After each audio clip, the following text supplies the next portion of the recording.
네, 앞서 이야기했던 것들 우리 좀 더 전문적으로 깊게 들어가 보는 시간 가져보겠습니다. 그래서 한 분 모셨어요. 대한아동학대방지협회 공혜정 대표님 모셨습니다. 안녕하세요. 안녕하세요. 네, 김혜정, 공혜정, 투혜정과 함께 이 시간 가져보도록 합니다. 혜정이란 이름 가진 사람들이 네. 예쁜 사람들이 많아요. 아, 갑자기. 선생님 보니까 저랑 같은 정자 쓰시더라고요, 한자.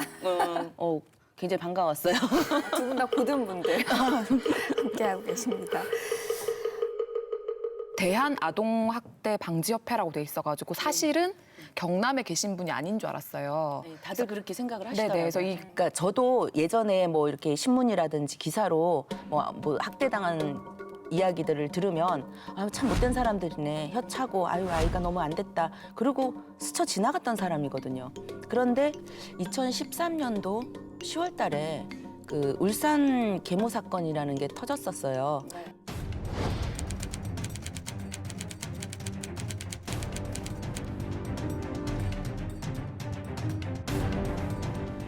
제가 그 공부하는 동아리가 있었는데 그 동아리에 있던 사람이 이 피해 아동의 친모였던 거예요.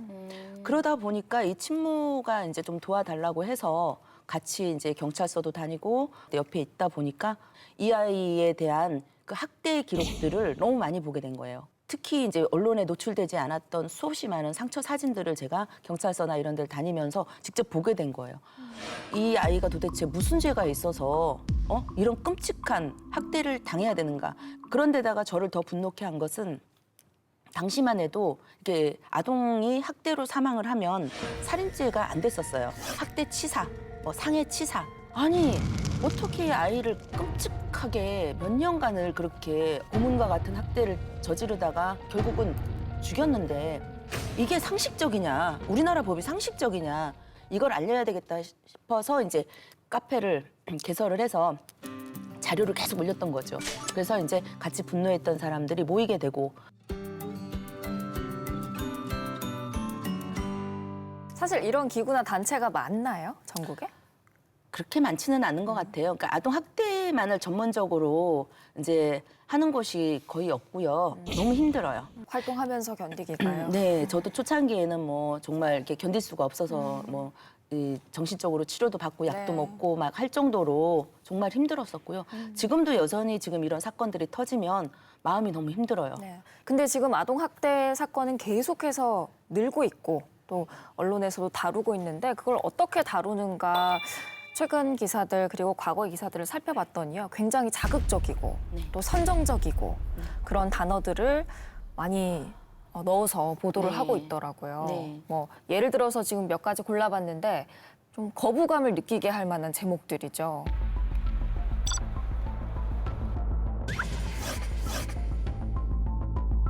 계부, 계모 이런 얘기들을 왔다 갔다 하는데 근데 계부라는 뜻, 계모라는 뜻이 이을 개자에 어미 무자, 이을 개자에 아비 무자라고 해서 좋은 뜻이네요. 그냥 어머니의 자리를 이어간다, 어머니의 빈자리를 이어서 채운다 이 정도로만 생각을 하면 되는데 우리는 계부라고 했을 때 드는 느낌 아이를 골탕 먹이고 학대시키고 이런 것들만 있었단 말이에요. 이 언론사 헤드라인을 보면 창녕 계부 압도적이잖아요. 네. 근데 친모의 그 학대 내용도 상당히 끔찍합니다. 200도가 넘는 글루건으로 아이 발등을 쏘아 맞췄다. 쇠목줄을 묶은 거를 강아지 놀이를 했다. 뭐 이런 식으로 표현한 그 친모가 저는 더 경악스러웠었어요. 근데 헤드라인에 친모에 대한 거는 그렇게 크게 맞아요. 없고 이제 계부를 계속 계부에 대해서 부각을 시키는 것 역시도 그것도 역시 자극적인 네. 부분을 이제 계부 프레임을 씌우는 듯한 느낌이 많이 들죠. 실제로 어때요? 계부, 계모의 학대 사례가 더 많은 게 맞나요? 그렇지 않습니다. 그러니까 최근 5년간 이 학대 사례를 살펴보면 학대로 사망시킨 그 가해자가 친부모가 83% 정도. 그렇기 때문에 사실은 친부모에 의해서 일어나는 사건이 굉장히 많은데도 불구하고 울산 계모 사건, 네. 칠곡 계모 사건, 천안 계모 사건 막 이러잖아요. 근데 친부모에 의해서 벌어진 사건에 대구 친부 사건 이런 거 안 나오거든요, 제목에. 그러니까 이런 부분들도 좀 저희가 생각해 봐야 될 부분 아닌가 싶어요. 선생님께서 말씀하셨지만 저는 좀 놀랬던 게 그 프라이팬 여아라는 키워드가 이렇게 포털 사이트에 뜨길래 이게 뭐야 이렇게 봤더니 네, 말씀하신 게 네. 지금 나오는데 프라이팬 여와. 저런 식으로 하면은 사실 이게 뭔가 이게 사건이 보이지 않는 느낌이 좀 들어서 저는 저런 보도는 좀 아닌 것 같다는 생각을 좀 많이 했어요. 그리고 또 이런 보도가 되면은 어떤 현상이 있냐면 그 아동을 이제 평상시에 학대하는 그 부모들이 저 정도 돼야지 학대구나. 내가 하는 거는 뭐 아무것도 아니고 나는 훈육이다. 이렇게 생각할 여지가 많습니다. 있죠. 그렇네요. 네. 네. 저 정말 정도까지 가야 된다. 네. 뭐. 화상을 입고 뭐 멍이 들고 이 정도는 돼야 학대지. 내가 하는 건 그냥 체벌일 뿐이다라고 생각을 할 수도 있겠네요. 면죄부를 주는 역할도 합니다. 그렇네요. 네, 뭐 이야기하면 할수록 마음이 많이 무거워지는데 지금 뭐 요즘 한창 아동학대 이야기들이 많이 나오니까 다들 주목을 하고 이야기를 꺼내기 시작했는데요. 실제로 더 많이 늘고 있는 건가요? 아니면 숨겨져 있던 사례들이 나오고 있는 건가요? 그러니까 이제 아동학대 사건이 다른 사건들보다 암수 사건이 많다고 해요. 이제 밝혀진 통계 사례를 보면 2014년도에 한 15,000건 정도 판정이 된 숫자가 그렇다고 한다면 이제 2008년 통계에 의하면 한 34,000건 정도, 5년 사이에 2배 이상으로 늘었는데 이 숫자 증가 중에서는 2014년도에 이제 이 신고율을 높이기 위해서 그 전화번호를 통합을 했어요. 네. 그전에는 아동학대 신고 전화번호가 뭐 1577에 뭐 이렇게 됐었다면 그게 112로 통합이 됐어요. 그러다 보니까 아무래도 신고하기가 좀 쉬워진 네. 접근성이 있는 것도 있고 또 2015년도에 통과가 됐던 CCTV 그 의무 설치 조항 때문에 또 2016년도에 또 탁 뛰었거든요, 신고율이. 근데 혜정님은 만약에 아동학대를 목격했거나 뭐 그 이야기를 들었다면 신고하실 수 있을 것 같으세요? 네. 바로 신고. 근데 저는 네. 그 선생님께서 말씀하시는 거 듣다가 이제 신고는 아무나 할 수 있는 건데 요즘 이렇게 언론 매체를 보면은 그 비신고 의무자랑 신고 의무자라는 표현이 있더라고요. 그러면 이 신고 의무자가 대체 뭘까라는 생각이 들었어요, 솔직히 말하면. 왜냐면은 저는 만약에 뭔가 좀 예사롭지 않은 아이가 보이면 그냥 바로 신고를 할 건데 그럼 저는 신고 의무자인지 비신고 의무자인지 뭘 하시는데요? 저는 그냥 시민. 그러면은 네. 비신고 의무자이시고요.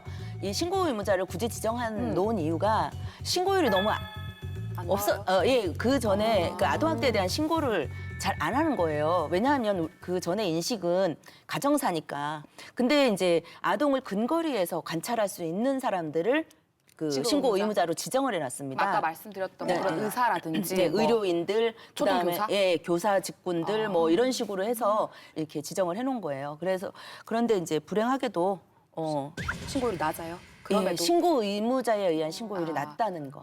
그럼 비신고, 그러니까 저나 뭐 혜민 아나운서처럼 특정 직군에 속해 있지 않은 사람들이 하는 신고가 훨씬 많다는. 그렇죠. 비신고 의무자 중에서도 이제 아동보호 전문 기관의 관계자들이 신고를 제일 많이 했었고요. 비신고 의무자 중에서 그다음에 이제 부모, 그다음이 아동 자신입니다. 스스로. 예, 예. 자신이 신고하기도 하나 보네요. 그러니까 이제 신고를 할 수 있는 나이대를 생각해 보셔야 돼요. 가장 많이 아동학대가 일어나는 연령대가 초등학생이 많이 일어나고 그다음에 중학생, 그다음에 영유아, 그다음에 고등학생. 중고생은 아동이 아니고 청소년 아닌가요? 예, 청소년이기도 하고 아동이기도 아동이기도 합니다. 17세까지요? 예, 법마다 또 달라요. 맞아요. 예, 뭐 네. 무슨 법 해갖고 왜 미성년 기준도 뭐 19세에다가 뭐 청소년 기준도 되게 다르고 그래서 부모님들이 그 크리스마스 선물을 어린이날 선물을 네. 이제 초등학교 6학년까지 사주고 네. 어린이날 선물을 중학교생 때 안 사주잖아요. 그렇게 생각하면 또 예, 좋네요. 그렇게 이제 보통들은 그렇게 인식을 하는데 경남은 어때요? 경남은 뭐 아동학대 사례들이 많은 편인가요? 경남은 어쨌든 신고 발견율이 굉장히 낮아요. 경남 자체에서도 이제 가장 아동 학대율이 높은 데가 이제 김해, 두 번째가 진주, 세 번째가 이제 거제, 양산 이런 식입니다. 진주는 되게 의외였어요. 저는 이제 여기가 교육 도시라고 알고 있고 진주가 굉장히 양반 도시라고 생각을 했는데 되게 의외였어요. 아동 학대로 신고가 되면 어떻게 처리가 되는 건가요? 이제 이 현장 조사를 반드시 출동을 해야 됩니다. 아동학대 의심 신고가 들어오면. 그래서 조사를 해야 되는데 이제 응급시에는 12시간 이내, 늦어도 72시간 이내에 이제 조사를 마쳐야 돼요. 또 분리 조사를 해야 돼요.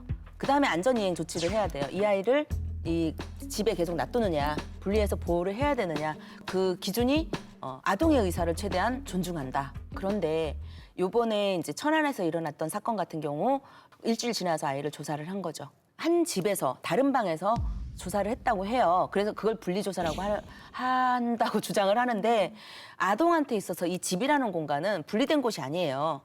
예, 같은 공간이라는 심리적인 분리가 안 되는 공간에서 또 그런 조사를 했다는 것도 좀 문제고요. 보통 아이들은 이 집 외의 생활을 모릅니다. 그럼 다른 아이들도 다 이렇게 맞고 사나 봐.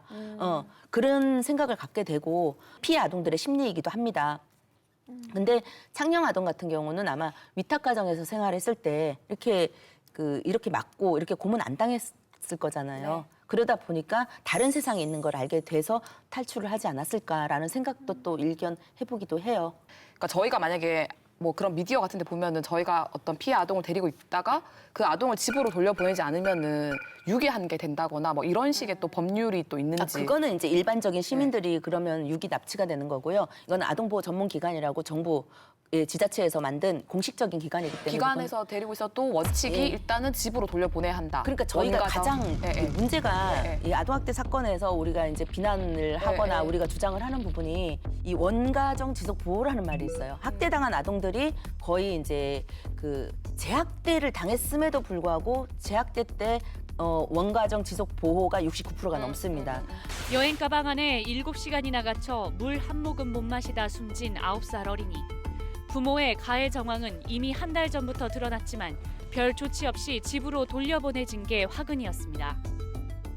학대를 가한 사람이 있는 집이 보호라는 말을 쓸 수가 있는가, 원가정에. 근데 뭐 다시 갈 곳이 딱히 없다고 생각할 수밖에 그러니까 없고. 그 부분을 저희가 시스템화 시켜야 된다라고 네. 주장을 하는 거예요. 네. 그러니까 이제 이 학대한 사람한테 아동을 그냥 그대로 방치를 하면서 그걸 원가정 지속 보호라는 말로 포장을 하고 있는가.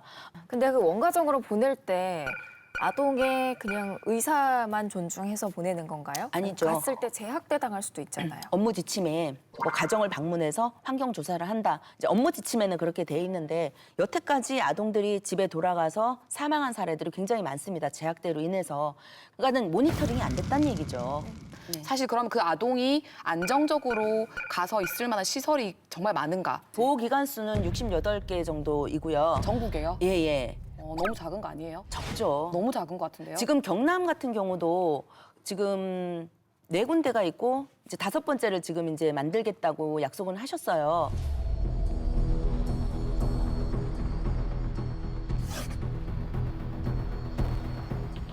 이것도 사실은 인구 대비해서 굉장히 적은 네. 거예요. 그리고 너무 심하게 작네요. 거리상의 문제도 있어요. 그러니까는 어떤 출동을 하게 된다면 만약에 이제 지금 뭐 양산이나 이런 데가 없지 않습니까? 그러면 이제 응급 출동을 해야 될 때 거리상의 문제도 있고 그러기 때문에 좀 확충을 많이 할 필요도 있고 또 상담원들을 확충할 필요도 있어요. 이건 지자체 의지 문제라고 저는 생각을 하거든요. 네. 사실은. 네네. 학대받는 아동들은 좀 특성이 있습니다. 이 상습적으로 지속적으로 학대를 받다 보면 아이들 속에 이제 어떤 분노라든지 공격성이 있어요. 그다음에 어떤 행동 장애라든지 정서 장애 같은 부분도 일어납니다. 그러니까 이 아이들을 치료를 해서 건강한 아이로 돌려놓기 위해서는 굉장히 오랜 기간이 필요하거든요. 그러니까 임시 보호 쉼터를 많이 만듭시다가 아니라는 거를 좀 말씀드리고 싶어요.